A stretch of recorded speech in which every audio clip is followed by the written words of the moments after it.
በጌታ በኢየሱስ ክርስቶስ የተወደዳችሁና የተከበራችሁ የዘወትር ተመልካቾቻችን እንደምን ቆያችሁልን? እየተከታተላችሁ የምትገኙት ሆፕ ቻናል ኢትዮጵያ ነው። በሆፕ ቻናል ኢትዮጵያ ላይ ደግሞ ከሚተላለፉት መሰናዶች መካከል በየጊዜው ሰዓቱን ጠብቆ ወደ እናንተ የሚደርሰው የሆፕ እንግዳ ልዩ መሰናዷችን ላይ ነው የምንገኘው። በጌታ የተወደዳችሁ እስከ ፕሮግራማችን ድረስ አብራችሁን በመቆየት እግዚአብሔር ያዘጋጀውን በረከት እንድትካፈሉ ስንጋብዛችሁ እጅግ በጣም ደስ እያለን ነው። በሚኖራችሁ ቆይታ ደግሞ በረከትን እንደምታገኙ ተስፋ እናደርጋለን፣ እናምናለን። የእግዚአብሔር መንፈስ ከሁላችንም ጋር እንዲሆን ጸሎትና ምኞታችን ነው። በጌታ የተወደዳችሁ በዚህ መሰናዶ በተለየ መልኩ እግዚአብሔርን ከፍ የምናደርግበት የእግዚአብሔር ኃያልነት የእግዚአብሔርን ታላቅነት የምንዘክርበት የምናይበትና እግዚአብሔርን የምናመሰግንበት ልዩ መሰናዶ ነው። በዚህ መሰናዶ ላይ የተለያዩ እንግዶችን እንጋብዛለን። ዛሬ በተለየ መልኩ ደግሞ አንድ የተለየ እንግዳ ይዘን ነው የምንቀርበው። እስከ ፕሮግራማችን ፍጻሜ ድረስ አብራችሁን ዝለቁ እያል በጌታ ፍቅር እንጋብዛችኋለን። የዛሬው እንግዳችን ለበርካታ ዓመታት በሀገራችን ከፍተኛ ስራ ሲሰራ የነበረው የኢትዮጵያ አድቬንቲስት ማተሚያ ቤትን ይዘንላችሁ ቀርበናል።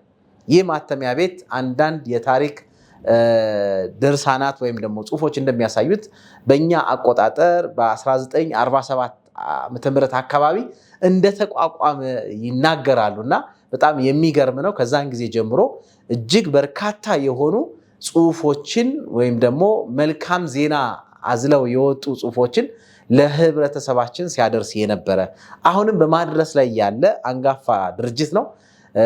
ቤተክርስቲያን ካሏት ትልልቅ ድርጅቶች መካከል የወንጌል ቀኝ እጅ ከሆኑ መካከል አንዱ ማተሚያ ቤቶቿ ናቸውና በእኛ ሀገር ደግሞ ያለው የኢትዮጵያ አድቬንቲስት ማተሚያ ቤት በተለየ መልኩ ትልቅ ስራ ሲሰራ ቆይቷል።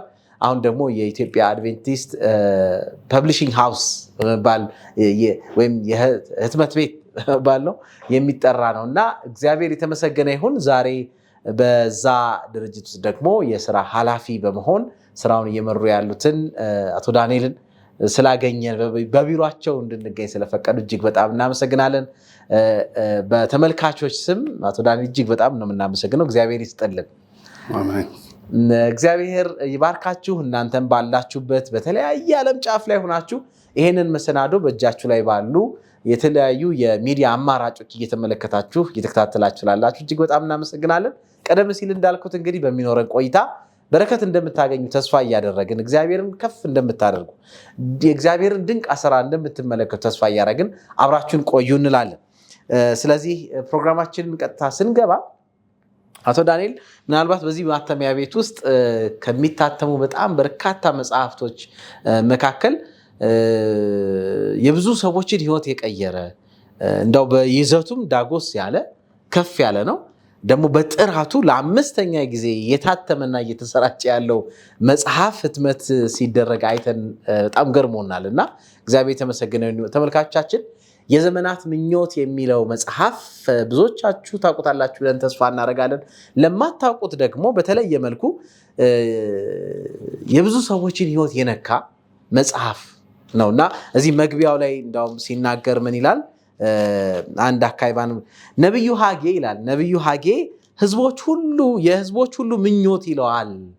እኛም የዘመናት ሁሉ ንጉስ እንደመሆኑ የዘመናት ሁሉ ምኞት ብለን ልንጠራው እንችላለን። የዚህ መጽሐፍ ዓላማ ምኞት ሁሉ ሊረካ የሚችለው በኢየሱስ ክርስቶስ መሆኑን ማሳወቅ ነው ይላል። ሌላ ታሪክ የለውም። የክርስቶስ ኢየሱስን በክርስቶስ ኢየሱስ አማካኝነት የእግዚአብሔር ፍቅር እንዴት እንደተገለጸ የሚተርክ መጽሐፍ ነው እያለ ይቀጥላልና ይህ መጽሐፍ ለአምስተኛ ጊዜ እየታተመ የሚታተመው ደግሞ እዚህ ማተሚያ ቤት ነው እና አቶ ዳንኤል ምናልባት ለውይይታችን ለቆይታችን መነሻ እንዲሆን ከዚህ ብነሳ ደስ ይለኛል እና ህትመቱ ምን ደረጃ ላይ ደርሷል? እንዴት ነው እየታተመ ያለው? ለምንስ ነው እየታተመ ያለው ማለት ይቻላል ይህ መጽሐፍ? አቶ ዳንኤል እግዚአብሔርን እጅግ አድርጌ አመሰግናለሁ። እግዚአብሔር ስራውን በህትመት እንድንሰራ እያንዳንዳችን ስለፈቀደልን እኔ አምላክን እጅግ አድርጌ አመሰግናለሁ። የዘመናት ምኞት መጽሐፍ ደግሞ ልክ እንደ ስሙ የዘመናት ምኞት ደስ የሚል መጽሐፍ ነው። እኔም እግረ መንገዴን ይሄ መጽሐፍ አይቼው በጣም ተወዳጅ መጽሐፍ መሆኑን የዛሬ 25-28 ዓመት በፊት ነው እና የዛን ጊዜ ከዲቪዥን ነው መጥቶ የገዛ ነው። አቶ ደሜም ነበር በህይወት ገዝቻለሁ። እኔ መጽሐፍ ለመጀመሪያ ጊዜ እኔ ራሴ የገዛሁት መጽሐፍ ቢኖር የዘመናት ምኞትን ነው እና የዘመናት ምኞት መጽሐፍ ቅዱስን ለማጥናት የሚጠቅም መጽሐፍ ቅዱስ ውስጥ ያሉትን ምስጢሮችን መግለጽ የሚችል መጽሐፍ ነው። እኔ በጣም የሚወደው መጽሐፍ ነው። ለማተሙም እግዚአብሔር እድሉን ስለሰጠን ከሰራተኞች አብሮኝ ከሚሰሩ መሪዎችና ሰራተኞች ጋር እግዚአብሔር ማመስገን ይፈልጋለሁ እና ከሁሉም በላይ ግን ምንድነው ይሄ መጽሐፍ በጣም የሚገርም ለ5ኛ ጊዜ ነው እየታተመ ያለው። የመጀመሪያውን እትም ኢትዮጵያ ዩኒየን ነው ያተመው። የመጀመሪያው በብዛት ነው የታተመው። ቀጥለን ደግሞ ሶፍት ኮፒውን ማግኘት አልቻልንም። ከፕሌት ላይ ነው ሲታተም የነበረው እና ይሄ ቴክኒክ ጉዳይ ነው። ድሮ እዚሁ ይሰራ ነበር ፕሌቱ እና ፕሌቱ እዚህ ይሰራ የነበረው በኔጌቲቭ ነበር። ኔጌቲቭ በጣም ዱረብል ነው፣ የሚቆይ ነው፣ ደስ የሚል ነው። እግዚአብሔር ስራውን መስራት ሲፈልግ አንድ ጊዜ በተሰራው ፕሌት ለ4 ጊዜ እንዲታተም ተደረገ። ከዛ በኋላ ኢኒሺዬሽኑ በኢስተርን ኢትዮጵያ ዩኒየን ሚሽን ፓብሊሽንግ ዲፓርትመንት ስላለ እንዲተረጎም እንደገና እንዲጻፍ ተደረገ። ያኛው ሴቭ የተደረገው በፍሎፒ ነበር። ፍሎፒ ከአገልግሎት ውጪ ሆነ። ስለዚህ ሶፍት ኮፒውን አልነበረንም። እንደገና ቨርጂኒያ ሌሎች የተሳተፉበት ሰዎችም ነበሩ። እንደገና ተጽፎ የተለያዩ ኤዲት የሚያደርጉ ሰዎችም ገብቶበት ሶፍት ኮፒው አሁን በእጃችን ገብቶ ይዘነዋል። እዚህ ላይ ደግሞ በጣም ወንድማችን አቶ ታምሬም ኤዲቲንጉን ማስተካከሉ ላይ ጊዜውን አሳልፏል። ሳናመሰግን የማናልፈው ደግሞ እህታችን ምስራች ዮሴፍም በዚህ በማስተካከሉ ኤዲት በማድረጉ ላይ ቆይታለች። ኃይሌ ከበደ፣ መላኩ መስፍን፣ ሄኖክ አማኑኤል ደግሞ ዲዛይን በማድረግ አሁን ፐርፌክት የሆነ መጽሐፍ ሆኖ ታትሞ ከስቶራችን ወጪ ተደርጎ ወደ ዩኒየን ሄዷል። ኢኒሺዬሽኑ ግን ማን ጋር ነበር የሚለው አስፈላጊ ነው እና ባለፈው ጊዜ ሲሰራ ባህር ዳር ላይ ወይ ደግሞ ኖርዝ ኢትዮጵያ ፊልድ ላይ ታዞ 4000 ሰርተን አስረክበናል። ቀጥለን ደግሞ ኢትዮጵያ ዩኒየን አንተ ባያስከው ካቨር 3000 ታትሞ ለዩኒየን ጊዜ ሳይወስድ ሰዎች በጣም የሚወዱት መጽሐፍ ስለሆነ አልቋል። አሁን ደግሞ በዚህ ዙር በጣም የሚገርም በሁለት ሽፋን ነው የሰራ ነው። ሁለቱም ደስ የሚል ካቨሮቹ የጀነራል ኮንፈረንስ ከታተሙ መጽሐፍት ከጂ ዋይት ላይ ከሚገቡ መጽሐፎች ላይ ናቸው። ስለዚህ አሁን 3000 ታትሟል። ሂታችን እንያት ሰንደቅ 2000ን ሰዎች ጋር ባገኘችው ድጋፍ አሳትማ ለራሷ ወስዳለች። ለኢስተርን ኢትዮጵያ ዩኒየን ሚሽን ኤቢሲ ደግሞ ይህንን 1000ን አውጥተናል። በታዘዘው ጊዜ መስራት ይቻላል። አሁን ሶፍት ኮፒውን የያዝነው ስለሆነ ነገር ግን ብዙ ቻሌንጅ ካደረገ መጽሐፍ እንደዚህ አይነት መጽሐፍ አልነበረ ማለት እንደኛ እዚህ ላይ በጣም ደስ የሚል ሊመሰገን የሚገባ ተርጓሚው አበበ ብዙኔ በጣም የሚደነቅ ሰው ነው። እኔ አይቻለሁ። ትርጉሙ ላይ ምንም ግድፈቶች የሉም። በጣም ፐርፌክት ነው። ተወዳጅ ነው። በአማርኛውም ሁሉም ነገር የተስተካከለ ነው። ስለዚህ ይሄንን ደግሞ እሳቸው የሰሩበት እንዳይበላሽ በጣም በጥንቃቄ 3-4 ሰዎች ኤዲት ተደርጎ እንከን ይኖረዋል ብዬ አላስብም እና ፐርፌክት የሆነ ፍጹም የሆነ መጽሐፍ ሆኖ እንደተሰራ አምናለሁ። በአሁኑ ጊዜ ከስቶራችን መውጣቱን እናገራለሁ። ትንሽ ማቴሪያል ዋጋዎቹ እንደ ድሮ መስራት አልቻልንም። የወረቀታችን ዋጋ በአሁኑ ጊዜ ከ3500 ጃምፕ ያደረገው ወደ 4500 ገብቷል አንድ ሪም ወረቀት።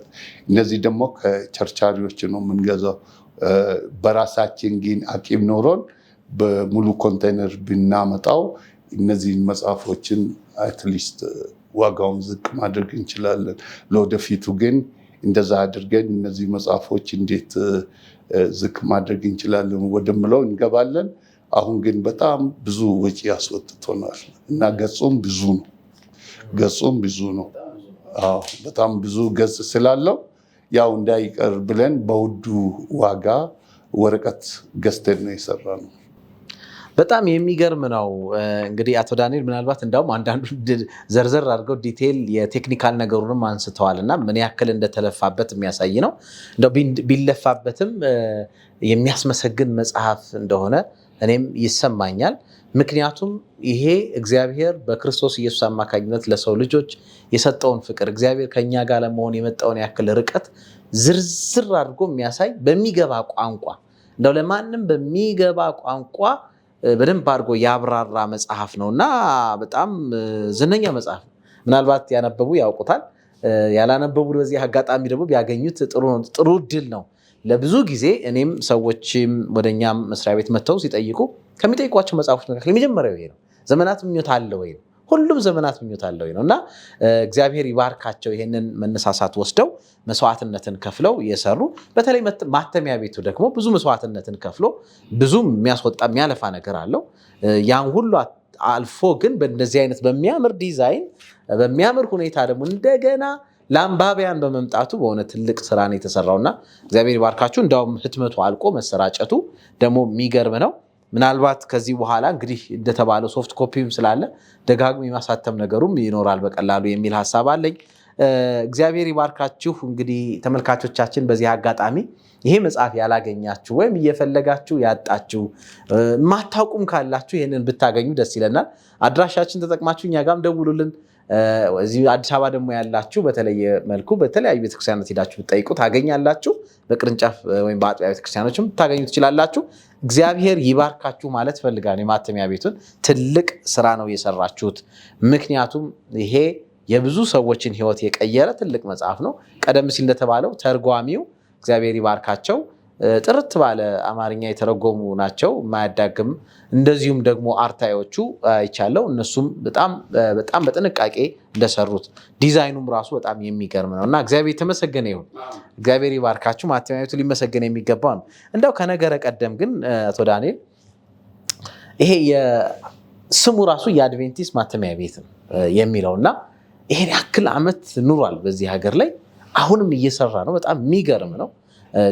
እንደው ከነገረ ቀደም ስንነሳ በዋናነት ስራና ተግባሩ ዓላማው ምንድን ነው? ይሄ ማተሚያ ቤት እንግዲህ ሁሉም መቼም የራሱ ዓላማና ራዕይ አለውና ይሄ ማተሚያ ቤት ዋና ስራውና ዓላማው ምንድን ነው ማለት ይቻላል?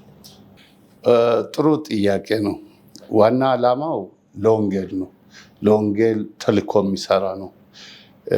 ሰው ከማይገባበት ወንጌላውያን ቀሳውስቱ ከማይገቡበት ቤት መግባት የሚችለው እኛ የምናትማቸው ወይ ደግሞ እዚህ ማተሚያ ቤት የሚሰሩ ትራክቶች፣ መጽሐፎች ናቸው እና መጽሐፍ ደግሞ አስተማሪ ነው፣ የሰውን ሕይወት የሚቀይር ነው። ዋናው ስራችን አድቬንቲስት ያለው በኢትዮጵያ ደረጃ ሳስብ ያለን ማተሚያ ቤት ይሄ ነው። ስለዚህ ትንሽም ቢሆን ከሙያተኞቹ ጋር እነጋገራለን። ትንሽ ነው ብላችሁ አትለፉ። ምክንያቱም ያለን አድቬንቲስት ያለው የአድቬንቲስት ቤተክርስቲያን ያለው ኤና ቢ ወይ ደግሞ 1 እና 2 ስለሌለው ይሄ ስለሆነ እዚሁ እንስራና ለቤተክርስቲያን መሰራት ያለበት መድረስ ያለበት ይሰራ። አንዳንዴ መስዋዕትነትን እኛ አሁን በጣም እንሰራለን፣ እንደክማለን። ግን ማርካፑ ላይ ወይ ደግሞ የምናገኘው ነገር ላይ ብዙ መስራት እየተቻለ ግን ያለውንም የህዝቡን አቅም በማገናዘብ አንዳንዴ በክሳራ እንሰራበታለን። በተለይ ሰንበት ትምህርት አንዴ ነው ሴት የሚደረገው እና ደጋግሜን ሴት ካደረግነው በቤተክርስቲያን እኔ ደግሞ ጥሩነቴ በፊልድ ደረጃም ሰርቻለሁ፣ በትምህርት ቤት ደረጃም ሰርቻለሁ። በማተሚያ ቤት አሁን እየሰራሁት ነው። ስለዚህ ነገሮችን የሚመለከተው የትምህርት ጉዳይ ሲሆን እንደ ትምህርት ቤት ነው ራሴን እንደ ትምህርት ቤት ኃላፊነት እንዳለው ሰው አስባለሁ። የቤተክርስቲያን ነገር ሲመጣ ደግሞ ዳይሬክትሊ ወደ ቤተክርስቲያን ጋር እንዳለው ነው የማስበው እንጂ ማተሚያ ቤት ብቻ ራሴን አላደርገውም። ስለዚህ ብዙውን ጊዜ ነገሮች ሲመጡ ትንሽ የሚሆኑ ብዛት ይኑረው በተቻለ መጠን አስተያየት በማድረግ ወንጌሉን ደግሞ በተለይ ሰፖርቲንግ ሚኒስትሪዎች ይሄ ድጋፍ የሚሰጡ ሚኒስትሪዎች አሉ። እነሱንም በተቻለ መጠን አትራክት አድርገን ይሰራሉ የምለውን ነገር ይሄ ማተሚያ ቤት በተቻለ መጠን ዋጋ ላይም አስተያየት በማድረግ ባይዘው ፕሮፊት አይደለም ማርካፕ ነው። ትንሽ ለሰራተኞቹ ደግሞ እንደምንሰራ ለትርፍ ወይ ደግሞ ለንግድ ቢሆን ያለንን መኪና 1998 ነው ሚኒባሱ መቀየር እንችል ነበር። ግን ያለው ነገር ለዕለት እንጀራችንን ብቻ የሚሆነውን ነው እንጂ ለትርፍ እንደምንሰራ አናገኝም። ሰራተኞቹም ይላሉ እንደምንሰራ ምን ያደርጋል አናገኝም ነው። አንዳንዴ መሪዎቻችንም ይሄን አስተካክሉ ይበዛ ሲባል ያው ነገሮች እንዳይበላሹ በማለት ተስማምተን ያው በማርካፕ ነው በትንሽ የሰራተኞቹን ደሞዝ በሚሸፍን የነሱን አላውንስ በሚሸፍን መልኩ ነው። ሌላ ቀርቶ ይሁድም ይሰራሉ፣ በበዓላት ቀንም ይሰራሉ። የተለየ ክፍያ የምንሰጣቸው ምንም ነገር የለም። ያው በቦርድ የተወሰነው የተሰጣቸውን ብቻ ነው። ደስ የሚለው ነገር ደግሞ የቀን ሰራተኞች እኛ ጋር ፓርታይም የሚገቡ አሉ። እነሱ ራሳቸው በድርጅቱ በሚያወጣው መመሪያ እየተመሩ ሰራተኞቻችን የሚያገኙትን አግኝቶ ነው የሚሰሩት። ስለዚህ ዋና የተቋቋመው ይሄ ስራ ተግባሩ ወንጌልን መስራት ነው። ብርሃኑን ለጨለማ ላሉት ሁሉ ማብራት ነው ማለት ይቻላል። እግዚአብሔር የተመሰገነ ይሁን። እንግዲህ ቤተክርስቲያን ካሏት ተቋማት መካከል ቀደም ሲል እንዳልኩት አንዱና ትልቁ ማተሚያ ቤቶች በየትም ቦታ ማተሚያ ቤቶች አሏት። ለምን እነዚህ ጽሁፎች በማያሻማ መልኩ እንደውም አንድ ሰው ሲናገር ሰው ምስክርነቱን ሲሰጥ ይጨምራልም ይቀንሳልም አንዳንዱም ያጣምመዋል። እነዚህ ግን የተጻፉት ለዘላለም ቁጭ ያሉ ናቸው። የሚቀይሩትም የሚጨምሩትም ነገር የለም። እውነተኛ የሆነውን ነገር ሳይፈሩ የሚናገሩ ናቸው እነዚህ ጽሁፎች። እነዚህ መስሪያዎች ደግሞ ቤተክርስቲያን እንደዚህ አይነት ድርጅቶች ያሏት ብሎ ሲናገር ሰምቻለሁ እና ትልቅ ስራ የሚሰራ ነው። የሚገርመው ደግሞ በጣም ረዥም አመቱ ነው አይደል? እንግዲህ ቅድም የሳሳትኩ አይመስለኝም በ1947 ነው የተቋቋመው ይህ ማተሚያ ቤት። እንዴት ነው በማን የተቋቋመው? ጥሩ ነው። እኔ በጣም ይገርመኛል። አድቬንቲስት ካለው ጥሩ ህንፃ ይሄ በጥንካሬው ምንም ክራክ የሌለው ምንም ስንጥቅ ነገር የለውም። ፍሎሩ ላይ ይሄ ወለሉ ላይ ምንም ችግር የለውም እና በጣም የሚገርሙ እጆች ናቸው የሰሩት። በጣም የሚገርም ነገር 1947 ላይ ነው እንደተባለው የተቋቋመው። በፈረንጆቹ ደግሞ 1955 ይላል። ሲቋቋም አብዛኛው መሪዎቹ ምን ነበሩ? የውጭ ዜጎች ነበሩ እና ታስታውሱ እንደሆነ በጣም እየተገረምኩ ነበር። የጤና ሞግዚት አይታችሁ ከሆነ ጥንካሬው፣ ውበቱ፣ ውስጥ ያለው ከለሩ አይ ቲንክ ስመለከተው ሳስበው በጣም ውጭ ዜጎቹ ከይተመቱ ጋር የተካኑ ይመስላሉ። ያሉትን እንዴት ሂሳቡን ትእዛዙን እንዴት እንደሚቀበሉት ስናይ እና እዚህ ላይ 1955 እስከ 1958 ሲመራ የነበረው ሚስተር ጀንሰን የሚባል ፈረንጅ አሜሪካዊ ዜጋ ነበር። ሚስተር ጀንሰን እሱ ነው ይሄንን ለስንት ዓመት ነው ያስተዳደረው? ከ1955 እስከ 1958 እሱ ነው ሲመራ የነበረው። አብዛኞቹ የተለያየ በዚህ ሙያ ላይ ችሎታ ያላቸው እቃዎቹ ራሳቸው ከውጭ እንዲገባ ያደረጉት። ሁለተኛ ደግሞ መጀመሪያ ሲጀምሩ በጣም ነው በለቀማ ነበር ስራው የሚሰራው። ለቀማ ማለት በጣም ከባድ ነው። ያለመታደል ሆኖ ነው እንጂ የሆነ አስቤ ባረግ እኔ ራሴ ሃፒ በርዝዴይ የምለውን ለመጻፍ መብራት አስገብቼ የሚጽፍበት ነገር አለ። ለቀማ በቃ ማተሚያ ቤቱ እንዲህ አድርጎ ሲሰራ ነበር። ሰንበት ትምህርቱን እንደዛ ተደርጎ ይሰራ ነበር። ዛሬ ስናየው ቀላል ይመስላል እና በጣም አስቸጋሪ ጊዜያትን አሳልፎ ነው። የሚገርማችሁ ነገር ደግሞ በታሪክ መረሳት የማይገባው የመጀመሪያ የቀበና አድቬንቲስት ቤተክርስቲያንም ከሰዎች ሲሰማ ከሚያውቁ ሰዎች ሲሰማ ይሄ ከማሽኑ ከቆመበት ቤት ውስጥ ነው። ከዛ ውስጥ ከማሽኑ ውስጥ ሆኖ ነው ቸርች የነበረው እኔ ሲሰማ። ከዛ ቀጥሎ ቬጎት የሚባል ብሩሲ ቬጎት የሚባል ፈረንጅ ደግሞ መጣና ይሄ እኛ የተቀመጥንበትን ፎቁን ብቻውን አሰምብል አድርጎ ወደ ላይ አነሳው። ይህንን መጀመሪያ የተሰራው ህንፃ ያኛው ነው እና ስቶሩ ነው። ቀጥሎ ግን ይሄንን እንደገና ግራውንድ ፕላስ ዋኑን የራሱን ቢሮ እዚህ አድርጎ ይሄንን ቀጥሎ እሱም በህይወት አለ ነው። ሚስተር ቬጎት በጣም ጥሩ መሪ እንደነበር እንደዚህ ቤት የተለያዩ የቴክኒክ ስራ ላይም በጣም ጥሩ ነው የሚሰራው። አታሚም ነው። ሁሉንም ስራ የሚሰራ መሪ እንደነበር ነው ሲሰማው። ስለዚህ በዛን ጊዜ እንደተጀመረ ነው። በጣም ህንፃው ግን በጣም በኳሊቲው ወደር የለውም እና በኮሪዶር ልማቱ ራሱ ይሄ ቀለሙንም እንዳትቀይሩ ተወዳጅ ነገር ስለሆነ ቀለሙ ራሱ እንዳለ እንደ ሙዚየም ወይ ደግሞ ታሪካዊ እንደሆነ ይሄ ዴት ኦፍ ስታብሊሽመንቱን አይቶ ይቆይ ቀለሙ ምንም ነገር እንዳይነካ የምለውን ነው።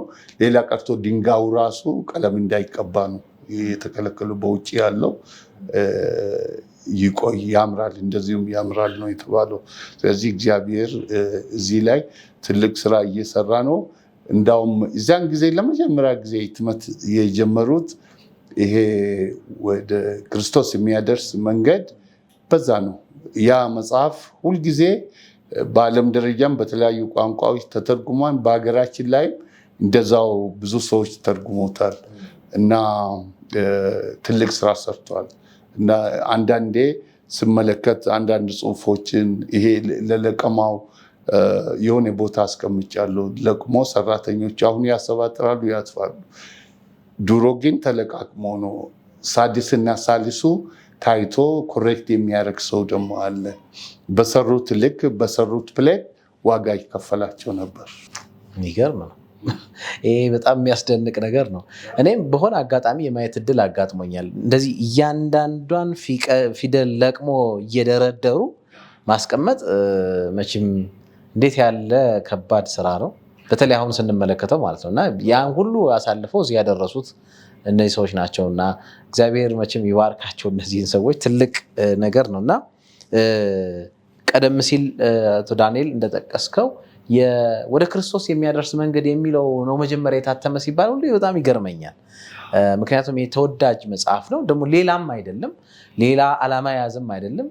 ታርጌቱም ያ ስለሆነ ወደ ክርስቶስ የሚያደርስ መንገድ የሚለው ነበር የተተረጎመ። እንዳውም በአለቃ ዳንኤል ደስታ የሚባሉ ናቸው የተረጎሙት የሚል ታሪካዊ ነገር ሰምቻለሁ እና ከዛን ጊዜ ጀምሮ እንግዲህ እነዚህም ሁሉ ዓመታት አሳልፎ ዛሬ እዚህ ደርሷል እና እንደው አሁን ያለበት ቁመና ምንድን ነው ቢባል ምን ደረጃ ላይ ነው ያለው? እንደው ምን አይነት ትጥቅስ አለው ማተሚያ ቤቱ? በጣም ቆንጆ ነው። ሳልናገር ማለፍ የማልፈልገው ነገር ደግሞ ከትራክት ለዘመናት የማይረሳው ግራሌንዲ የምለው አርስቱም በጣም ይገርመኝ። ዘመን አልፎ የመጣ ትራክት ነው። ዛሬም ብዙዎች የሚፈልጉት የሚነበብ ዘመን ተሻጋሪ እና ግራሌንዲ እኔ በጣም ይገርመኛል። እና ሰዎች ሲቀይሩ ደግሞ ያኛውን ጥሩ ነው፣ እሱም እንደዛ መቀየራቸው ጥሩ ነው። ታሪክ የረሳው ቀን የምልም አይቼዋለሁ። እና ከትራክት እሱ ነው ሲታተም የነበረው እሱ ነው። አሁን ያለበት ቁምና በጠየቀው መሰረት ደግሞ ይሄ ማሽኖቹ ድሮ ሲሰራ የነበረው በፍጥነትም በሁሉም ነገር በዱራቢሊቲ በጣም አሪፍ ነው ድሮ የነበረ። እንደሰማሁት ከሆነ በ13ኛ ሰንበት ስጦታ ነው የተገዛው። በዚህ ላይ ኢትዮጵያ አድቬንቲስት ማተሚያ ቤት እድለኛ ነው። የ13ኛ ሰንበት ትምህርት ብዙውን ጊዜ ቤተክርስቲያን ላይ ስንሰበስብ ለምን አገልግሎት እንደሚውል አናውቀው፣ ግን እያለፈ ለትምህርት ቤቶች ችግር ላላቸው ነገሮች አሁን አብዛኞቹ ማሽኖች የተገዙት 13ኛ ሰንበት ትምህርት በተሰጠው ስጦታ። አሁን ድምፁን እየሰማችሁት ያሉት ይሄ ማሽኑ ማጠፊያ ማሽኑ ይሄ ውብ የሆነውን ከለር የሚሰራው በ13ኛ ሰንበት ትምህርት ነው የተሰራው። አሁን ደግሞ ከዛ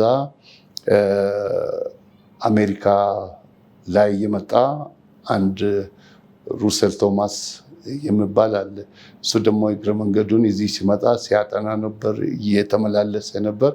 መጨረሻ ላይ በጣም በስፒዱ የኛ የመጨረሻ ስፒዳችን 3500 በጣም የሚገርም ለእኛ ጥሩ ይመስለን ነበር። አሁን ግን ኮሞሪ የተባለው 14000 ነው ሮቴሽን ፐር ሚኒቱ። እና የ14000 መስራቱ ብቻም አይደለም፣ ከፊትና ከኋላ እያተመ ያወጣል። ከፊትና ለኋላ ያትማል። በተለይ ለደብተር ፕሮዳክሽን ለደብተር ለማምረት በጣም የሚመች ነው።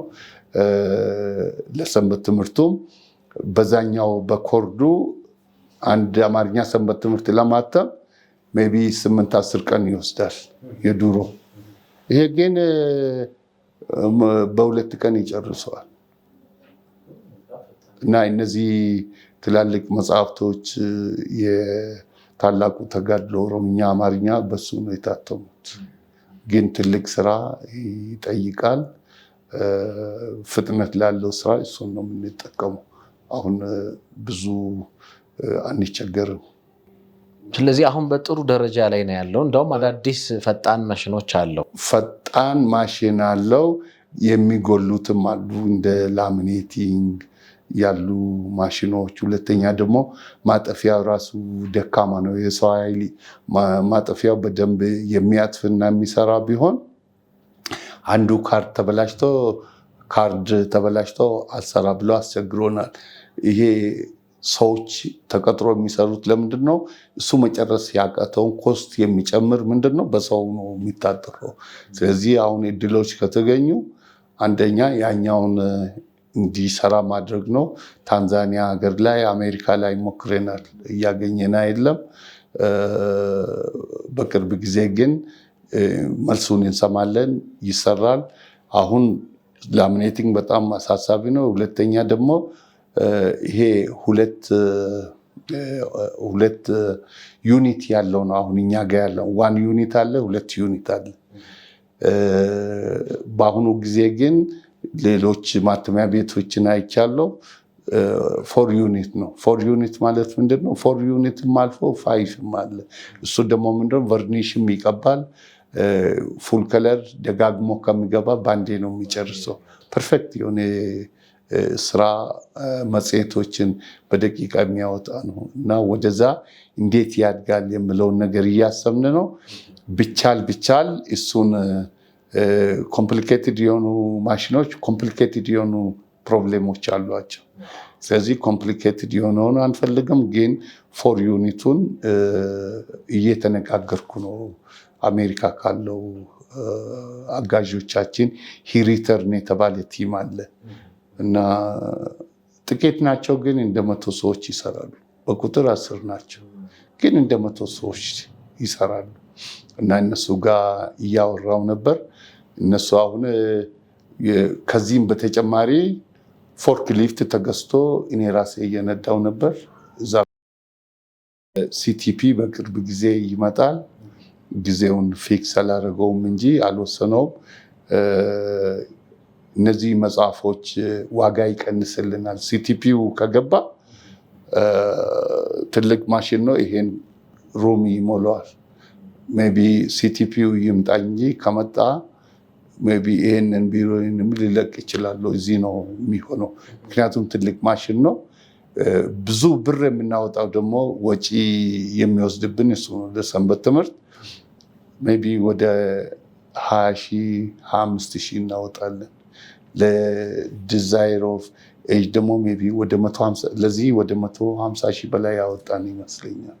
ምክንያቱም እያንዳንዱ ፕሌት በጣም ውድ ነው፣ ጨምሯል። ዋጋው ኬሚካሉን ጨምሯል። እሱ ቢመጣ ችግሮቻችን ይቀረፋሉ። ሲቲፒ ማሽን ማለት ይሄ ቆርቆሮው ላይ ፒክቸር እንዲወጣ የሚያደርገው ማሽን ነው።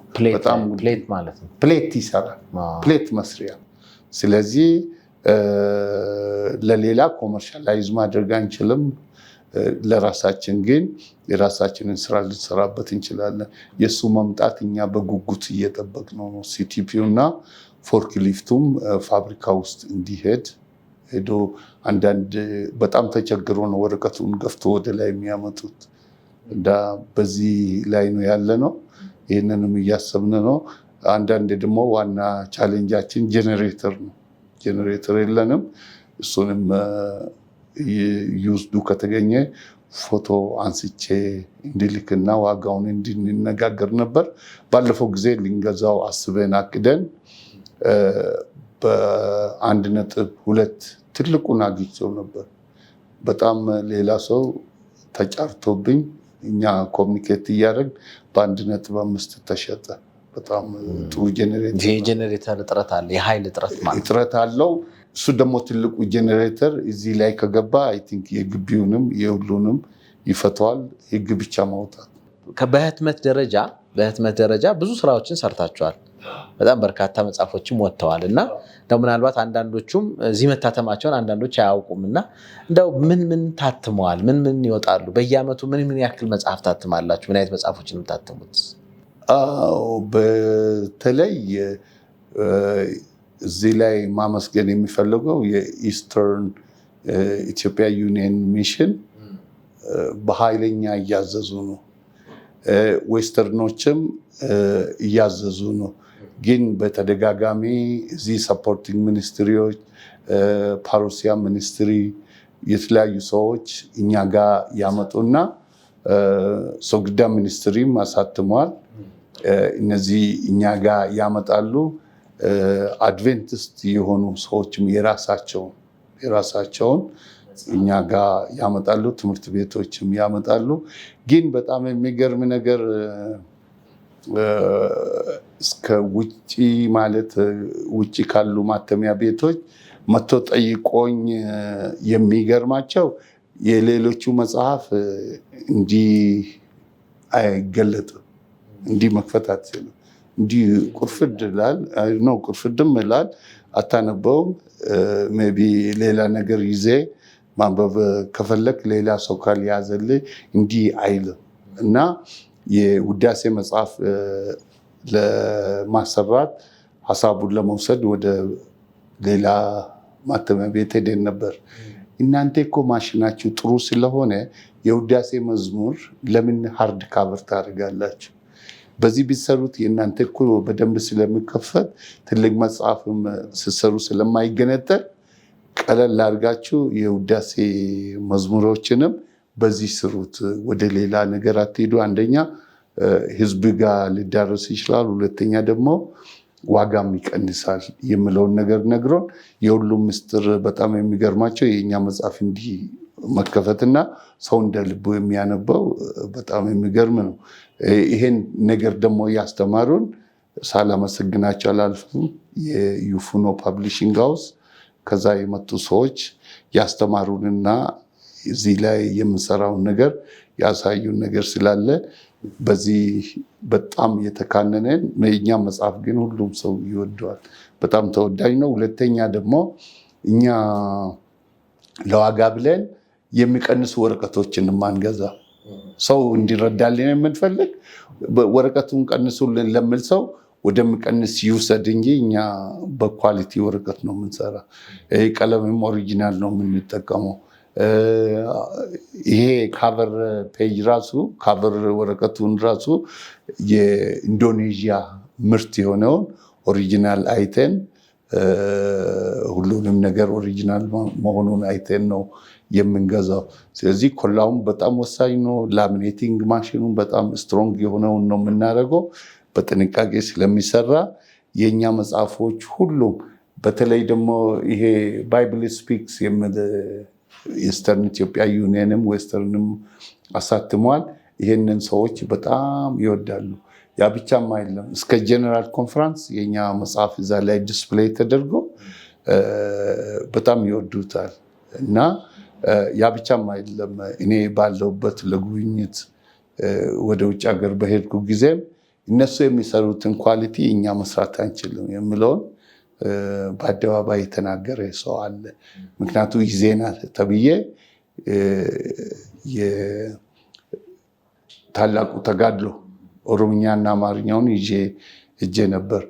ደግሞ ደስ የሚለው ያኛው በጀነራል ኮንፈረንሱ በሰሩት ዲዛይን ነው የሰራ ነው እና ሰዎች ሲያዩት ሲያትሙትም በጣም ይወዱታል። እኛ ጋር የሚሰሩ ልጆችም የተገረሙ ሪዞሉሽን እኛ አንደኛ ኮምፒውተራችን በጣም ውድ ብሮቻችን የወሰደብን ቢሆንም ኮምፒውተሩም በጣም ከ300,000 በላይ ነው የተገዛው የዲዛይን ማድረጊያው እና ሪዞሉሽን ላይ ደግሞ በጣም ጥንቃቄ እናደርጋለን። ፒክቸሮች ሲወጡ እዚህ ላይ መጽሔቶችንም ስንሰራ ሪዞሉሽን ላይ በጣም ነው ጥንቃቄ አድርገን የምንሰራው።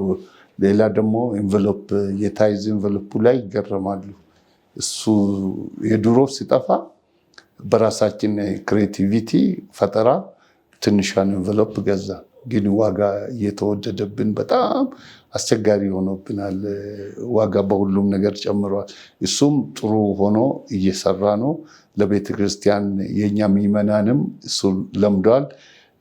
ነገር ግን የማቴሪያል ዋጋ በጣም ነው የጨመረው። እውነት ነው። በጣም ነው የምናመሰግነው አቶ ዳንኤል። ተመልካቾቻችን እየተመለከታችሁ የምትገኙት ሆፕ ቻናል ላይ ወደ እናንተ እየደረሰ ያለውን የሆፕ እንግዳ ልዩ መሰናዶ ነው። ዛሬ በተለየ መልኩ በኢትዮጵያ አድቬንቲስት ማተሚያ ቤት ተገኝተናል። የዛ የስራ መሪ የሆኑት አቶ ዳንኤል ጋር ቆይታ እያደረግን ያለ ነው። ይህ አንጋፋ ድርጅት ከተመሰረተበት ከ1947 ዓ.ም ጀምሮ እስካሁን ድረስ ይህን የዘላለምን ወንጌል ያነገቡ በርካታ ጽሁፎችን፣ በርካታ መጽሐፎችን፣ በርካታ የትምህርት ማሰራጫዎችን የወንጌል ስርጭት ላይ ከፍተኛ ስራ እየሰራ ያለ እያተመ አሁንም ደግሞ በተለየ መልኩ ደግሞ ቁመናውን አሻሽሎ ደግሞ የተለያዩ ማሽኖችን ታጥቆ እየሰራ በጥራት እየሰራ እንደሆነ እየሰማን ያለ ነው። ሰራተኞቹም በከፍተኛ ሁኔታ አገልግሎት ነው ብለው እንደ አገልግሎት ወስደው በከፍተኛ ሁኔታ እየሰሩ ያለበት ሁኔታ እየተመለከትን ነበርና በዛ እግዚአብሔር እጅግ እያመሰገን ነው የምንገኘው። እግዚአብሔር ይመስገን። እነዚህ ጽሁፎች በገቡበት ቦታ ለብዙዎች መዳን፣ ለብዙዎች ተስፋ ማግኘት ምክንያት ሆነዋል። በዚህ ጽሁፍ አማካኝነት ወደ ቤተክርስቲያን የተቀላቀሉና ወደዚህ እውነት ብርሃን የመጡ በርካታ ሰዎችን ታሪክ እኛም ዘግበናል።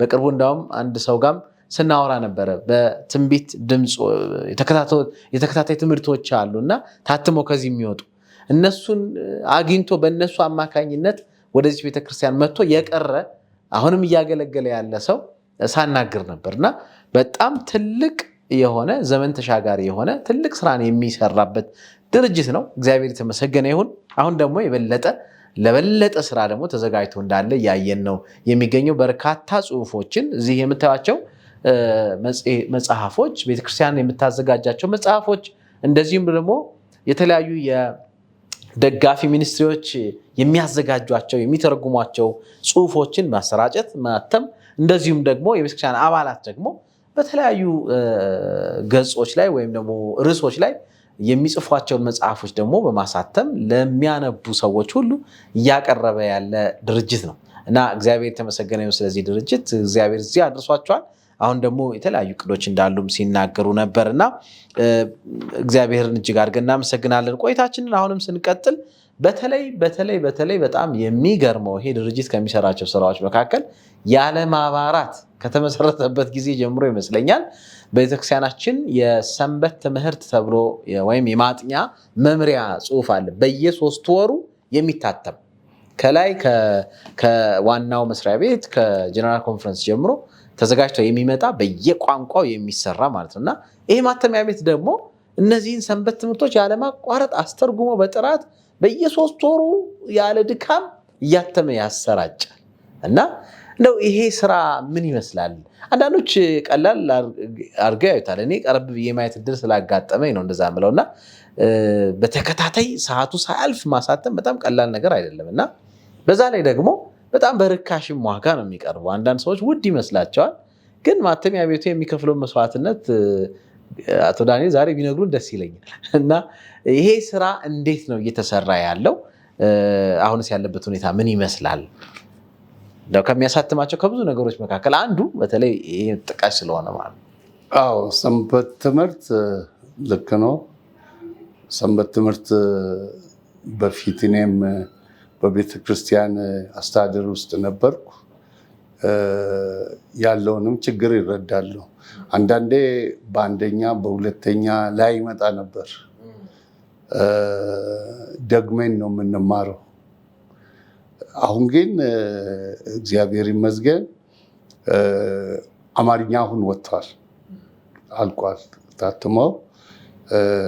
ከስንት ሳምንት ቀድሞ ማለት እንግዲህ በየ3 ወሩ ማለት በ13 ሳምንት ነው የሚወጣው። አሁን ገና 8ኛው ላይ ማለት ነው ቀድሞ ላይ በፊት ኦሮምኛውም አማርኛው ኦልሬዲ ባይንድ ተደርጓል። ኦሮምኛ ፕሮሰስ ላይ ነው። አሁን የሚሰሙት ማሽን እየታጠፈ ነው፣ ፕሮሰስ ላይ ነው። ስለዚህ ታይም ፊክስ ስለሆነ በጊዜ ሜይ ቢ በ10ኛ 11ኛ ጀምሮ ይሄ ከቦታው መድረስ አለበት። ያ ብቻም አይደለም፣ በተለያዩ ሀገራት ላይም እንልካለን። ወደ አሜሪካም፣ ወደ ጀርመንም፣ ወደ ሳውዝ አፍሪካም ይላካል። ወደ ተለያየ ቦታ ላይ ወደ ፖስታ ቤት ወስደን በፖስታ ቤት፣ ሌላው ደግሞ ግለሰቦችም አንዳንዴ ይዞት ይሄዳሉ። ሰንበት ትምህርት ስራው ከምንድን ነው የሚጀምረው? ከትርጉም ነው እና ትርጉም ላይ ጥሩ አድርጎ የሚሰሩ ብዙ ሰዎች አሉ። የምንከፍላቸው ክፍያ ሆኖ ሳይሆን እንደ አገልግሎት አድርጎ ወስዶ የሚያግዙን በኦሮምኛውም በአማርኛውም በተለይ ሳላመሰግን የማላልፈው የኑዌሪኛ ገንቤላ ላይ ያለውን ቁጥሩም ጥቂት ነው። እኛም እንዳንከፍላቸው ትንሽ የምንከፍል ነገር ክፍያ አለው። እሱን እንዳንከፍላቸው ጥቂት ስለሆነ በራሳቸው ችሎ ነው የሚተረጉሙት። ትግርኛም በራሳቸው ነው እያደረጉት። ሁለተኛ ደግሞ ጥቂት ስለሆነ በራሳቸው ነው አሳትመው የተጠቀሙበት ያለው እና በሁሉም ነገር ግን ምንድነው ወረቀት በአሁኑ ጊዜ ባዶ ደብተር ሲገዛ 120 ባዶ። ይሄ ደግሞ ብዙ ኤዲቲንግ አለው፣ ብዙ የሚስተካከሉ ነገሮች አሉ። ካቨሩ ራሱ ዝም ብሎ የሚወጣ ነገር አይደለም። ስንት ጊዜ ተደክሞበት ነው የሚሰራው እና ሁሉም ነገር ውድ ነው። አስቸጋሪው የኛ ችግር ምንድነው? ወረቀት ነው። ወረቀቱ ድሮ ሲሰማው በኮንቴነር ይመጣ ነበር፣ እንደ ዶኔሽን ይሰጥ ነበር። ያ ሁሉ ቀረ። ስለዚህ ሰንበት ትምህርት በጊዜ ማድረስ የኛ ኃላፊነት ነው። ማተሚያ ቤቱ ደግሞ ይህንን ለማድረስ ዝም ብሎ አይደለም፣ አልጋ በአልጋ የሚሆን ነገር የለም። 24 ሰዓት ነው ይሄ ማሽናችን። አይ ቲንክ የሆነች ሰው የሚያርፍበት 3 ክፍል አለችን እዚህ እና ለድምፁ ሰው እስከሚጠላ ድረስ ነው። ይሄ ማሽን በቃ 24 ሰዓት ነው የሚሰራ ይላሉ። እና አስቸኳይ ነገሮች ስላሉ ማሽናችን የማይችለውን እሱን ነው ትልቁን ራን ማድረግ ስለማንችል ባለው ማሽን ነው የምንጠቀመው። ስለዚህ ሰንበት ትምህርቱ በጣም ቁጥሩ ብዛት አለው። አማርኛ፣ ኦሮምኛ ተቀራራቢ ናቸው በቁጥራቸው። ነገር ግን ቀላል ስራ የለም ማድረሱ፣ መስራቱ። እንደገና ተርጓሚ ጋር ይመለሳል፣ ኤዲት ይደረጋል። እዚህ ደግሞ ኤዲቶሪያል ዲፓርትመንት አለን እና ኤዲቶሪያል ዲፓርትመንቱ ደግሞ ጥንቅቅ አድርጎ ነው የሚያየው እና አንዳንዴ ስህተቶች ይፈጠራሉ። ያ ስህተት ግን በእግዚአብሔር መፈጠር የለበትም፣ የእግዚአብሔር ስራ ነው ብለን በደንብ ተያይዘነዋል። በአሁኑ ጊዜ ግን ኮመንቶች እንዲህ ተደረገ እንደዛ ሆነ አይባልም። ሳላመሰግን ማለፍ የማልፈልገው ደግሞ እህታችን ወይዘሮ መሰረት ደጀኔ ምንም የምንከፍላት ነገር የለም፣ እኔ አልሰብክም፣ ሌላ የማደርገው ነገር የለኝም ብላ ስንት ጊዜ ቢጠይቃት ክፍያም አልጠይቅም። እሷ ደግሞ ፕሩፍ ሪዲንጉ ላይ በጣም ከፍተኛ የሆነ ስራ እየሰራች ነው። ለዚህ ኢትዮጵያ አድቬንቲስት ማተሚያ ቤት አስተዳደሩን ወክዬ በጣም እግዚአብሔር ይስጥልኝ ብዬ ምስጋናዬ እንዲደርሳት ይፈልጋለሁ። እሷ እነዚህ መጽሐፎች እያንዳንዱን ነገሮችን በትኩረት ስናይ አይን ያደክማል። እሷ ግን አይሰለቻትም፣ ትሰራለች፣ ትዕግስትም አላት። ያን ሁሉ አልፎ ነው ይሄ ሰንበት ትምህርት በቀላሉ አይደለም የሚሰራው እና በጣም ጊዜ ይወስዳል። አንዳንዴ ደግሞ የሆነ አመት ላይ ደግሞ በኪሳራ ራሱ ሰርተናል። በኪሳራ ማለት ምንድን ነው? ዋጋ ጭማሪ ሳናረግ ምንም ችግር የለውም የሆነች ነገር የሚኖረው በምለው በቃ ሰርተን አይ ቲንክ ብዙውን ጊዜ መስዋዕትነትን እየከፈል ነው። አሁንም የአንደኛውን ኳርተር ዋጋ ከ3500 ወደ 4500 ገብቶ እያለ አሁን ራሱ አንደኛ ኳርተር ቦርድ ላይ አልተነጋገርንም። ምንም ያደረግነው ጭማሪ የለም።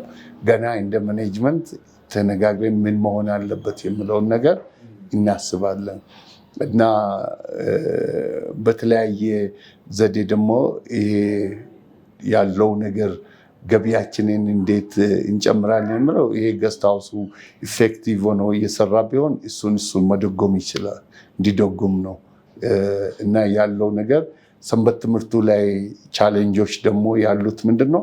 ሶፍት ኮፒ ጋር በተያዙ ሰዎች ሶፍት ኮፒውን ይጠቀማሉ። ሶፍት ኮፒውን ሲጠቀሙት ደግሞ ሃርድ ኮፒውን አፌክት ያደርጋል ወይ ይጎዳል የሚል ነገር አለ። እኔ ግን ለዛ ስጋት የለኝም። እኛ ሳናወጣውም እየወጣ ነው። በምን እንደሚወጣም አላውቀውም። ከእንግሊዝኛው ጋር ተመሳስሎ የሚወጣ አለ። በፊትም እኛ የራሳችን የሆነ ዌብሳይት ወይ ደግሞ የራሳችን የሆነ መስመር የለንም። ለወደፊት ግን እንዴት ይሆናል የራሳችን የሆነ ዌብሳይት ኖሮን ሰዎች የሚያገኙበትን አስተካክለን እንዴት እናስቀምጠ። ብዙውን ጊዜ ጥያቄዎች ይመጣሉ፣ አልተለቀቀም ይባላል። በግልጽ ግን የሚለቀቀው በቦርዱ ላይ የተወሰነው የተለያዩ ሀሳቦች አሉ። እሱን በዚህ በስብሰባችን ሁሉም ነገር አስተካክለን በጊዜ እንዲለቀቅ ማድረግ ነው። ግን በጣም በቀላሉ እዚህ ያልደረሰ ነገር የለም። ከትራንስሌሽን አንዳንድ ጊዜ ደግሞ ዋጋችንም እየደከመ ስለሆነ ተርጓሚ ራሱ እናጣለን። ስለዚህ ማከፋፈሉም አለ እና እያንዳንዱ ነገር በቃ እግዚአብሔር አግዞን ግን በጊዜ እያደረስ ነው። በጊዜ እንዲደርስ ወደ ፊልዶችም ወደ ውጭ ሀገርም እንዲሄድ እያደረግን ነው። ነገር ግን ውድነቱን በተመለከተ በአሁኑ ጊዜ ባዶ ደብተር ይሄ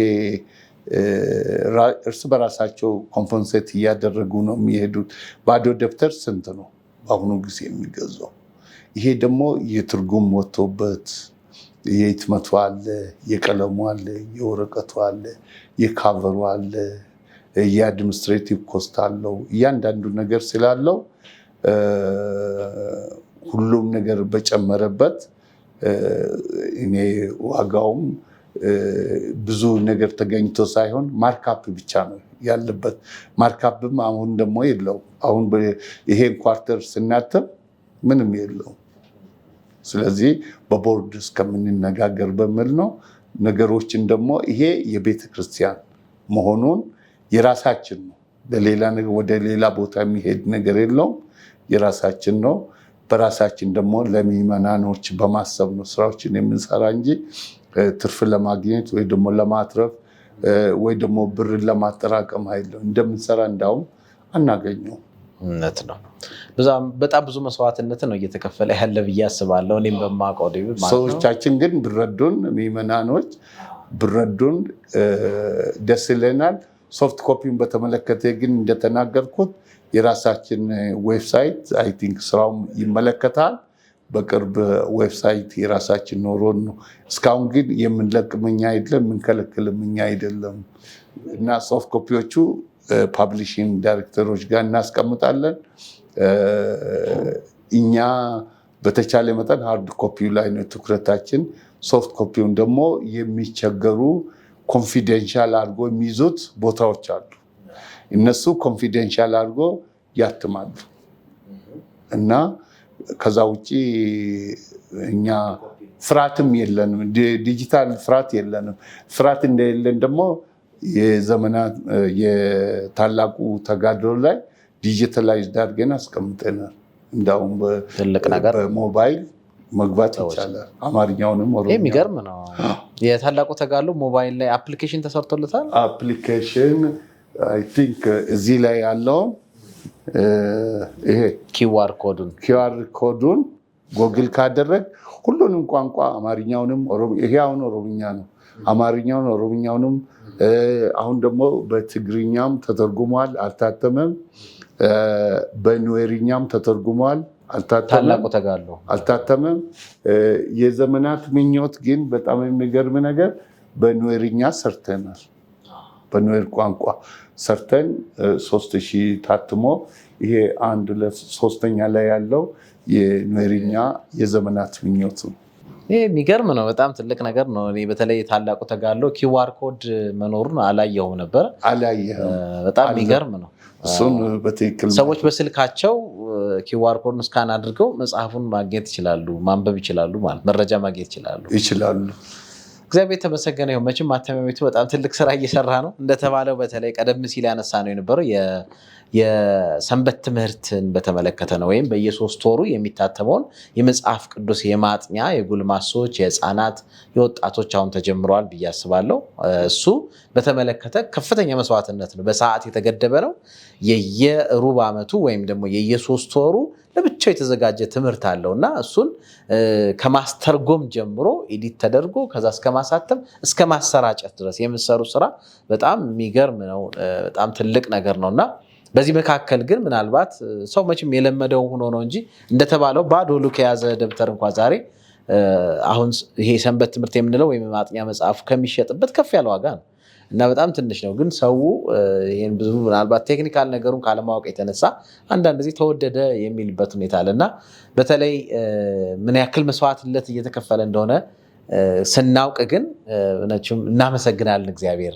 ምክንያቱም ማተሚያ ቤቱ የራሱ ገቢ እንዲኖረውም አይደለም አገልግሎት ነው እየሰጠ ያለው እና በዛ ምክንያት በጣም በርካሽ እየተሸጠ ነው ያለው ወይም እየተሰራጨ ነው የሚገኘው። እየተሸጠም ለማለት ይከብደኛል እኔ። እግዚአብሔር ይባርካችሁ ማለት ነው ፈልገው። እንደው ከዚሁ ጋር ተያይዞ እንግዲህ እንደዚህ እየተደከመ ብዙ መጽሐፎች ናቸው እንግዲህ አቶ ዳንኤል የምታትሙት፣ የሚወጣው የሚሰራጨው በጣም ከፍተኛ ገንዘብ ነው የሚወጣው። አንዳንዱም በኪሳራ ነው የሚወጣው። ይሄን ሁሉ ግን ይዞ ከንባብ ጋር የተያዘው ነገር ምናልባት እንዴት እያዩት እንደሆነ አላውቅም። እንደው የማንበብ መሀላችን ላይ ምን አስተያየት ይሰጣሉ እንደ ማተሚያ ቤት ኃላፊ? በጣም ደስ የሚል ነው። ይሄ በአሁኑ ጊዜ ሰው ዲጂታል ላይ ነው ያለው፣ ወደዛ እየሄደ ነው። ግን የሚጠቅም መጽሐፍ ሰውን ያኛው ጨረሩ ሰውን ይጎዳል። ቴክኖሎጂ አንጠላም። ብቻል መጽሐፎቻችን ሁሉንም እኛ የዚህ አዲስ ዓመት ፓብሊሽንግ ሚኒስትሪ ላይ ሰሚናሩን በዙም ገብቻለሁ። ዲጂታላይዝድ ማድረግ ነው። እኛ ዲጂታል የምንፈራ ሰዎችም አይደለም፣ ማተሚያ ቤቱ አይፈራም። ምክንያቱም ልክ ታላቁ ተጋድሎ ላይ እንዳደረግ ነው ሌሎችንም ብናደርግ ምንም ፍርሃት የለንም። ሌሎቹ ደግሞ በየአፕሊኬሽኑ ላይም አየዋለሁ። እነዚህ መጽሐፎች ስመለከት እንዴት የምለው እሱ ሌላ ነገር ነው። ነገር ግን ሰው የሚናገረው ያነበበውን ያክል ነው። ማንበብ ጥሩ ነው። እኔ አንዳንዴ ይገርመኛል። ሰንበት ትምህርት አስተምራለሁ፣ ሳስተምርም ነበር። ነገር ግን እዚህ ላይ ስታይ ሰው ምልክት ያደርጋል፣ አንደርላይን ታደርጋለህ። በኮምፒውተርም ይቻላል ሊባል ይችላል፣ ግን በጣም አስቸጋሪ ነው እና ሃርድ ኮፒውን ሰው ይዞ መጽሐፉ ላይ ትኩረት ማድረግ ጥሩ ነው እና ጭንቅላታችን የሚገነባው ምንድን ነው? ማንበብ ነው። እና ስንቶች ሰዎች ያነባሉ ያውቃሉ ብለን ስናይ በዘመኑ መጽሐፍ የሚያነብ ድሮ በየቤተክርስቲያን አካባቢ ይገኛሉ። ዝም ብለው የሚያነቡ በየካፌው ድሮ ይነበባል፣ በየመናፈሻው ድሮ ይነበባል። አሁን ግን የሚነበበው ሞባይል ነው። ግን ከሞባይልም ጥሩ የሆነ ጠቃሚ የሆነ መልእክትም አለው። ነገር ግን መጽሐፍ ላይ ስናነብ እና እዛ ኮምፒውተሩ ላይ የምናነበው የተለያየ ነው። እዚህ ላይ ደስ የምለውን ነገር ሃይላይት አድርገን አንደርላይን አድርገን መያዝ እንችላለን። ልክ ለፈተና ስንቀመጥ የሆነ ጥያቄ ሲመጣ እዚች ላይ እኮ እኔ አንደርላይን አድርጌያለሁ ብለህ ታስታውስና ትመልሷለህ። እና ማንበብ ግን ይጠቅማል። የሚያነብ ሰው ትልቅ ሰው ነው። የሚናገረውንም የሚያወራውንም የሚሰብከውንም አያጣም። ስለዚህ ማንበቡ ላይ በኃይላችን ያደገ ቢሆን ጥሩ ነው። አንዳንድ ሰዎች ያነቡና ያነበቡትን ከማንበብም አልፎ ሳዘብራርቁ እኔ አይቻለሁ። ኩየራ ስማር ሰንበት ትምህርት ያስተምራል። ሰንበት ትምህርቱ ግን እሱ አንብቦ ጨርሰዋል። በቃሉ ነው የሚያስተምር። ሳይ ፖይንቶቹን ይዟል፣ ሰመራይዝ አድርጓል። ስለዚህ እኔ ደግሞ ካየሁት የዘመናት ምኞትም ቢሆን ታላቁ ተጋድሎም ቢሆን እያንዳንዱ መጽሐፍ ካነበብን የሆነ ለህይወታችን፣ ለቤተሰባችን፣ ለሀገራችን፣ ለጤንነታችን የሚሆነውን ጥሩ የሆነ መልዕክት ማስተላለፍ ይችላል። ይሄ ደግሞ ያየሁት በተለይ የዘመናት ምኞት፣ ታላቁ ተጋድሎ ብዙ ረዥም የሆኑ አርዕስት ያላቸው መጽሐፎች አሉ። በቃ በደንብ ግንዛቤ የሚሰጡ መጽሐፎች ስለሆነ በእያንዳንዱ ሰው ይሄንን አንድ ቻፕተር በጊዜ የተነሳ ሰው አንዱን ቻፕተር ጨርሶ መዋል ይችላል።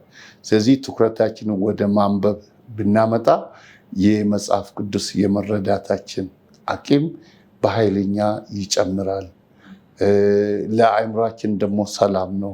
ሰው ከእግዚአብሔር ጋር እንዲሆን፣ ከራሱ ጋር እንዲያወራ፣ ራሱን እንዲገመግም፣ ራሱን እንዲያውቅ፣ አካባቢውን እንዲያውቅ ያደርጋል። ስለዚህ ሰው ከመጽሐፍ በራቀ ቁጥር የተለያዩ ሀሳቦች ወደ አእምሮ ሊመጡ ይችላሉ። ስለዚህ ጥሩ አንባቢ እንደ ሰባተኛ ቀን አድቬንቲስት እኔ ሰንበት ትምህርቱን በጣም የሚወደው ለምንድን ነው? ሰው ወዶ ሳይሆን ተገዶ ጥያቄም አንዳንዴ ሳታነብ ስትሄድ እኮ ጥያቄ አስተማሪው ሲጠይቅ ትፈራለህ። ካነበብክ ግን አፍጣይኑ ላይ ታያለህ። ስለዚህ ልክ ሰንበት ትምህርቱ እንደሚነበብ ሰንበት ትምህርቱ በጣም ይገርማል። እኔ ስራ ለፊልድ ሲሄድ ይጠሩኛል። ከጠሩኝ ዝም ብዬ መኪና አላቆምም። ሰንበት ትምህርቱ ካለ በቃ ይሄ ሰባተኛ ቀን አድቬንቲስት ነው አውቃለሁ። የቤተክርስቲያን ቦታም ከጠፋ ተከትዬ ነው የሚሄድ። ወደ ጥየቃ አልሄድም።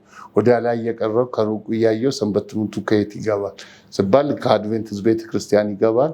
ተከትዬው ይሄዳለሁ እና በጣም ምልክት ነው። ሰባተኛ ቀን አድቬንቲስቶችን ከመንገድ ላይ ስንሄድ እያየናቸው ነው የምንሄድ። በየመንገዱ ስትሄድ ቅዳሜ ጠዋት ይታወቃል። ሰንበት ትምህርት መታወቂያቸው ነው።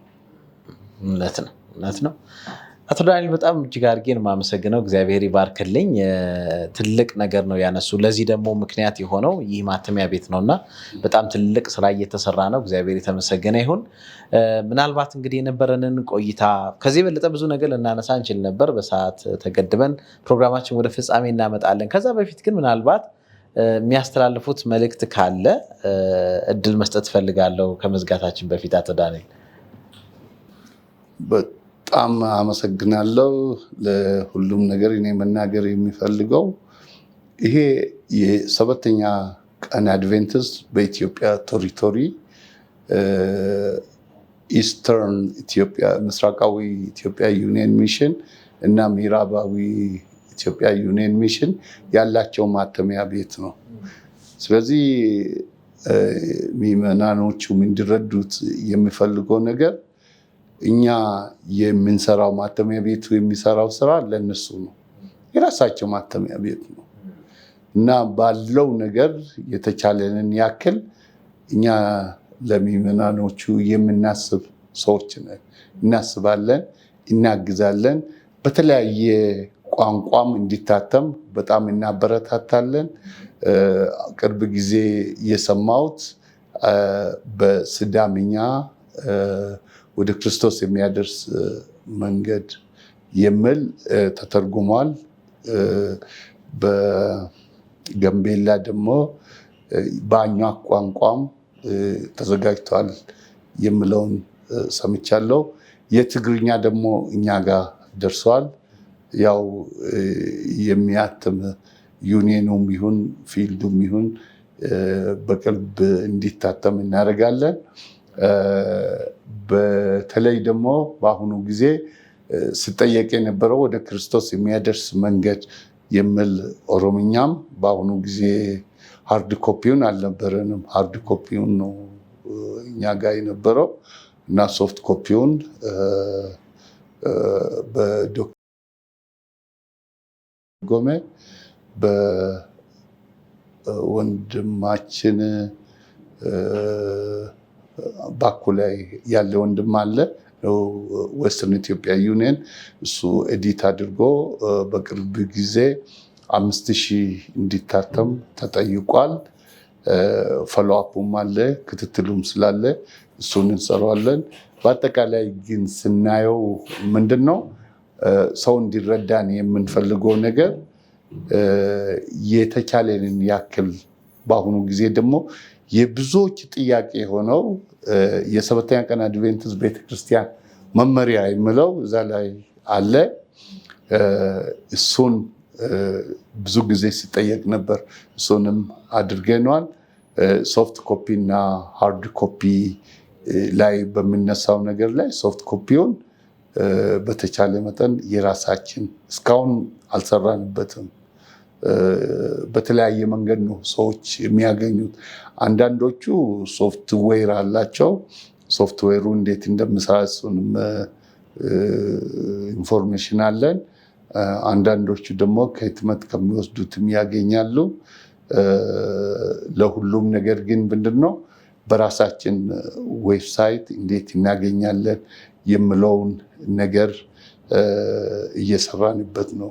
ዌብሳይት ነው የሚያስፈልግ። ፌስቡክ ላይንም በቅርብ ጊዜ ይኖረናል።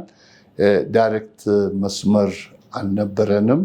አሁን ግን ቀጥታ ያኛው መስመር ከመስታወቂያው ላይ ያለው አዲስ ቁጥር አይደለም፣ ነባሩ ቁጥር ወደ ቦታው ተመልሷል። መደወልም በሱ ኮሚኒኬት ማድረግ ይችላሉ። በተቻለ መጠን ግን በእያንዳንዱ ቋንቋ በተጠየቀው ተርጓሚ ብቻ ይገኝ እንጂ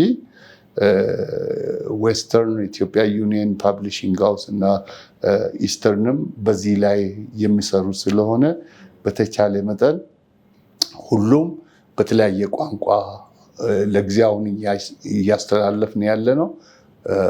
በዋናነት አማርኛ፣ ኦሮምኛ፣ ኑዌር በእንግሊዝኛም እናትማለን። በቅርብ ጊዜ ደግሞ ዲቪዥን ላይ ከመጡ ሰዎች በስዋሂሊ ቋንቋም እንድንሰራ ተጠይቀናል። ግን ትእዛዙ እኛ ጋር አልደረሰም። እኛ በተቻለ መጠን ያ ብቻም አይደለም፣ በወንጌል ላይም እንዴት እንሳተፍ። ሰባኪዎች አሉ፣ እኛ ጋር ጥሩ ሰባኪዎች አሉ። ሁለቱ ዩኒየኖች ላይ እንዴት ወደ ወንጌልም ገብተን በማገልገልም የሁለት ሳምንት ኮንፈረንስም እንዴት ማካሄድ እንዳለብን በሁለቱ ዩኒየኖች ኦፊሰሮች ጋር ተነጋግረን እንዴት እንደምንሰራም ይሄን እቅድ አለን። በዚህ ዓመትም ይዘናል፣ ግን ተግባራዊ አልተደረገም። ይሄንን ወንጌል ስርጭቱ ላይም በሰፊው ለመስራት የተዘጋጀ መሆናችንን እግረ መንገዴን ይገልጻለሁ። በሌላ በኩል ደግሞ ይሄ ይመጣል የተባለው ሲቲፒው ደግሞ እግዚአብሔር ቢፈቅድ ኮስቱን ያወርድልናል። ሲቲፒ ማለት እኛ የለንም፣ ውጭ ነው ሄደን የምናሰራው እና ትልቅ ብራችን የሚጨርሰው ወረቀት ነው። ከወረቀት ቀጥሎ ሲቲፒ ማሽን ነው። ሲቲፒ ማሽኑ ከመጣ ስራዎቻችን ይቀሉልናል። ስለዚህ በተቻለ መጠን ስትራቴጂዎችን ፈልገን እዚህ ላይ እግረ መንገዴን ደግሞ ጥሬ ማስተላለፍ የሚፈልገው ምንድነው፣ ውጭ ሀገር ያሉትም ሀገር ውስጥ ያሉትም እነዚህ መጽሐፍቶች ልክ ወይዘሮ እንያት ሰንደቅ በከፍተኛ ቁጥር መጽሐፎች እያከፋፈለች ነው።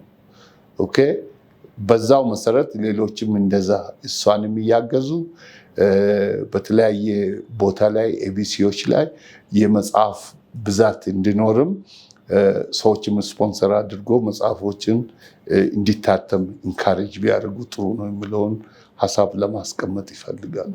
በጣም አድርጌ ነው የማመሰግነው አቶ ዳንኤል። እንግዲህ እግዚአብሔር ይባርካችሁ፣ እግዚአብሔር ጸጋውን ያብዛላችሁ። ይህ መልእክት እንደደረሰ ተስፋ አድርጋለሁ። ለብዙዎች በዚህ አገልግሎት ውስጥ እንዲሳተፉ፣ እጃቸውን እንዲዘረጉ፣ እንዲደግፉ፣ በጸሎት እንዲያስታውሉ አገልግሎቱን የተደረገ ጥሪ ነበረ። እግዚአብሔር ይባርካችሁ። እንግዲህ ይሄ ማተሚያ ቤት እንደ ቤተክርስቲያን የቤተክርስቲያንን ተልእኮ ይዞ ለብዙዎች ይሄንን የዘላለምን ወንጌል ለማድረስ እና ብዙዎች ወደ እግዚአብሔር መንግስት እንዲፈልሱ የበኩሉን አስተዋጽኦ እያደረገ ብዙ ጥረቶችን እያደረገ እንደሆነ ይታያል። ብዙ ስራዎችን ነው የተሰራ። እዚህ የምናያቸው መጽሐፍቶች ብቻም ሳይሆን በርካታ ጽሁፎችን አሳትሞ ለአንባቢያን አድርሷል። አሁን ደግሞ እንዳውም ወደ ዌብሳይት ዴቨሎፕ ከተደረገ ወደዛም ዲጂታሊም የሚገኝበትን ነገር እያመቻቸ ነው እና ትልቅ ምርታና ትልቅ ስራ ነው እየተሰራ ያለው። በዚህ ሁሉ እንግዲህ ተመልካቾቻችን እኛም ባለንበት ቦታ ሆነን ይህንን አገልግሎት መደገፍ እንድንችል እግዚአብሔር ይርዳን። እዚህ የሚሰሩትንም ደግሞ ጌታ ጸጋው እንዲያበዛላቸው በጸሎታችን እንደግፍ። አሁን ካሉበት ደረጃ ደግሞ ከፍ ብለው ደግሞ ልዩ ልዩ ትጥቆችንም በደንብ ይዘው የበለጠ ደግሞ እጥፍና ድርብ አድርገው ሰርተው ለብዙዎች እነዚህ የመሳሰሉ በርካታ የተስፋ መልእክቶች እንዲደርሱ ልንደግፍ ይገባል። ይህን ማድረግ እንድንችል እግዚአብሔር ይርዳን። በዚህ ተመልካቾች ስም አቶ ዳንኤል እጅግ በጣም እናመሰግናለን። እግዚአብሔር ይባርክልን። ሌላ ጊዜ ደግሞ እንደገና ድጋሚ እንገናኛለን ብዬ ተስፋ አደርጋለሁ።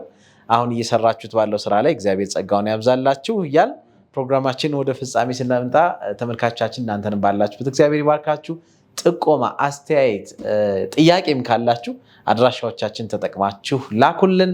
እንግዲህ እስካሁን አብራችሁን ስለቆያችሁ እያመሰገን በቀጣይ ፕሮግራም እንደገና እስከምንገናኝ የጌታ ጸጋ ከሁላችንም ጋር ይሁን። ሰላም ሁኑልን።